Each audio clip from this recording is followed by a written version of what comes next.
வணக்கம். அனைவருக்கும் ஷியாமளா நவராத்திரியின் 5ஆம் நாள் வாழ்த்துக்கள். வசந்த பஞ்சமி அப்படிம்பாங்க. சரஸ்வதி அம்பிகையினுடைய அவதார தினம் அப்படின்னு சொல்லுவாங்க. சரஸ்வதியுடைய ப்ரூச் தான் இன்னைக்கு நான் அணிந்துட்டு இருக்கேன். சரஸ்வதி கடாட்சம்ன்றது மிக முக்கியமான கடாட்சம். வாகீஸ்வரி வாக்தேவி சரஸ்வதி அம்பாளுக்கு தான் இன்னைக்கு அழகான முறையில் ஷியாமளா நவராத்திரி பூஜை நிர்விக்னலட்சுமி இல்லத்தில் நடக்குது. வாங்க பார்க்கலாம்.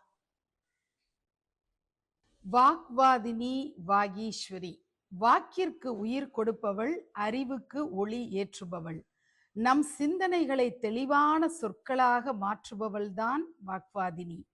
வாக் என்றால் பேச்சு, சொல், நாதம். வாதினி என்றால் வெளிப்படுத்துபவள். அதாவது உள்ளத்தில் தோன்றும் எண்ணங்களை சரியான சொற்களாக சரியான நேரத்தில் சரியான விதத்தில் வெளிக்கொணரச் செய்பவள் வாக்வாதினி. வாக்வாதினி சரஸ்வதி தேவியின் ஒரு அருள் உருவாக கருதப்படுகிறாள். கல்வி, ஞானம், கலை, இசை, கவிதை, உரை எல்லாவற்றிலும் நயமும் நுட்பமும் தருபவள். மாணவர்களுக்கு தேர்வு எழுதும் முன், பேச்சாளர்கள் மேடையில் பேசும் முன், ஆசிரியர்கள் பாடம் எடுத்து சொல்வதற்கு முன், கவிஞர்கள் கவிதை எழுதும் முன், பாடகர்கள் பாடத் தொடங்கும் முன் எல்லோருக்கும் வாக்வாதினியின் அருள் அவசியம்.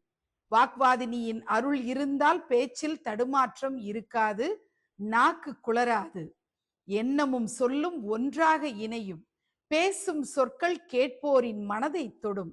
எனக்கு பேச தெரியாது, எனக்கு தைரியம் இல்லை, மேடையில் நாக்கு ஒட்டிக்கொள்கிறது என்று நினைப்பவர்கள் மனம் ஒன்றுபடுத்தி வாக்வாதினியை துதித்தால் அந்த பயம் மெதுவாக நீங்கும். வாக்வாதினி வழிபாடு நம் சொற்களில் சத்தியத்தையும், நம் பேச்சில் இனிமையையும், நம் குரலில் வலிமையையும் தருகிறது. நிர்விக்னலட்சுமி இல்லத்தில் நடைபெற்ற வாக்வாதினி வாகீஸ்வரி பூஜை எல்லா குழந்தைகளுக்கும் சிறப்பு பலன்களை தரணும்னு மனதார பிரார்த்தனை பண்ணிக்கிறேன். நன்றி.